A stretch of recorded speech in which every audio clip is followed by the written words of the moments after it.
Welcome back to The Explainer. So if you've glanced at the news literally anytime recently, you've probably seen them. Those terrifying predictions about AI job losses. They paint this super dystopian picture, right? Like robots taking over everything and human workers being left completely obsolete by 2026.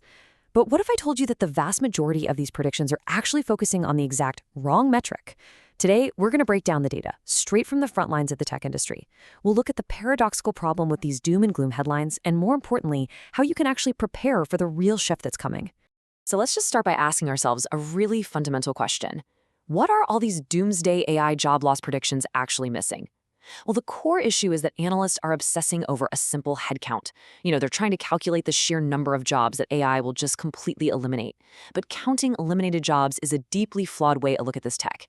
It creates this false binary, like either you have a job or the AI has your job. No in between. But the reality of what's happening inside the modern workforce, it's far more nuanced, it's incredibly fascinating, and honestly, it requires a completely different way of thinking about your career. Okay, let's dive into this. Section 1, Reshaping over Replacing. So that simplistic metric analysts use, it focuses entirely on replacing roles, assuming a straight one-to-one swap. But the reality is that AI is actually reshaping workflows. Instead of an AI just, sitting in your chair and doing your exact job from 9 to 5, AI is breaking down the individual tasks that make up your day. It's taking over the repetitive, data-heavy portions. And what that means is the very definition of your role is fundamentally changing. It requires us to adapt our skills constantly just to manage and work alongside these new tools. And hey, this isn't just theory. This is the active corporate strategy of tech titans like IBM and Google. They've stated that automation is less about executing mass layoffs and much more about redesigning workflows, blending human insight with AI capabilities. When companies at the absolute cutting edge are telling us that job loss numbers alone don't capture the full impact, we really need to listen. They're looking for people who can bridge that gap between human intuition and machine efficiency. Moving right along to Section 2, who is most at risk? Here's how it breaks down. AI tends to disrupt low and middle skill jobs significantly more than high skill roles. Sectors like retail, customer service, and manufacturing, they are experiencing rapid automation right now, mostly because they involve a really high volume of routine tasks. On the flip side, high-skill jobs, those involving deep creativity, nuanced human interaction, or complex decision-making, they remain much more resilient. Now, that's at least for now, but it shows a really clear divide. The tasks that require a uniquely human touch are the ones holding their ground against the AI wave. This crucial point is perfectly captured in a recent McKinsey estimate. They project that up to 30% of work hours globally could be automated by 2030. Now, notice it says work hours, not jobs. That distinction is literally everything. It reinforces our earlier point that tasks are being automated, not necessarily entire roles. However, to put that into perspective, 30% is a massive, sheer global scale of impending automation, and it's going to disproportionately affect those low and middle skill workers we just talked about. It essentially means a third of what we do all day is going to be handed over to an algorithm within the decade. Wild, right?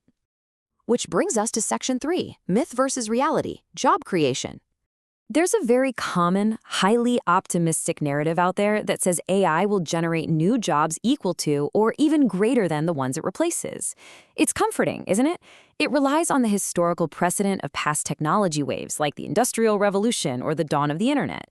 But the data tells a profoundly different story. Unlike past tech waves, AI has incredible, rapid capabilities in cognitive tasks, meaning it can actually do the thinking, planning, and organizing that used to require a human brain. Because of this, it severely limits new job creation in traditional sectors. It's not just a faster tractor, it's a tool that can learn and optimize, and that fundamentally changes the hiring equation. If you want concrete proof that this optimistic view is deeply challenged by reality, just look at Amazon and Microsoft. These companies are investing literally billions into AI.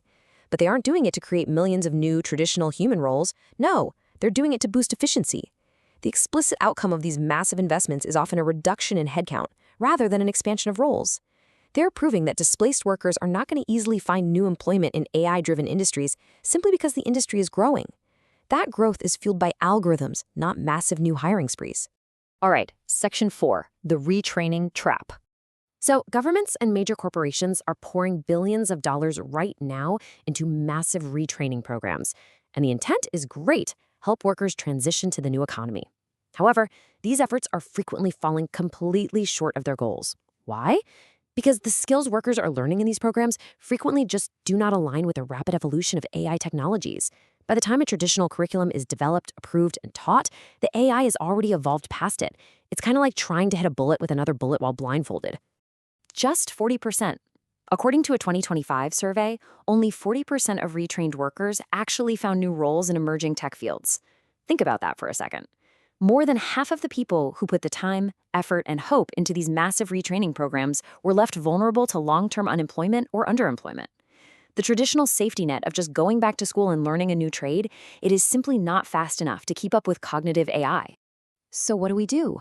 Let's talk about the solution. In Section 5, Mastering Skill Agility. The future of work is essentially abandoning that old concept of job security and fully embracing skill agility. This is the absolute vital mindset shift. It means the workforce must become deeply adaptable. It means embracing lifelong learning and technological fluency. You really have to stay fiercely curious, highly proactive, and be mentally prepared to pivot your career not just once, but multiple times throughout your life as the landscape continues to shift. Think of this as your survival playbook, anchored in the corporate philosophies of companies like Tesla and Meta. Number 1, embrace lifelong learning. Your education doesn't stop here.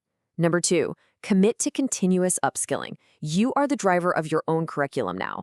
And number 3, honestly the most important one, master hybrid human-AI collaboration. You must understand AI's evolving role and figure out how to work alongside it rather than trying to compete against it. As we wrap up this explainer, I want you to remember that AI job loss isn't just about how many jobs disappear completely.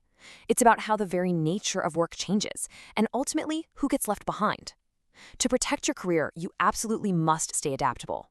So, I'll leave you with this final thought to carry with you today. Your job title might not disappear entirely, but will your skills keep up with the algorithm sitting next to you? Think about it. Stay curious, keep learning, and I'll catch you in the next explainer.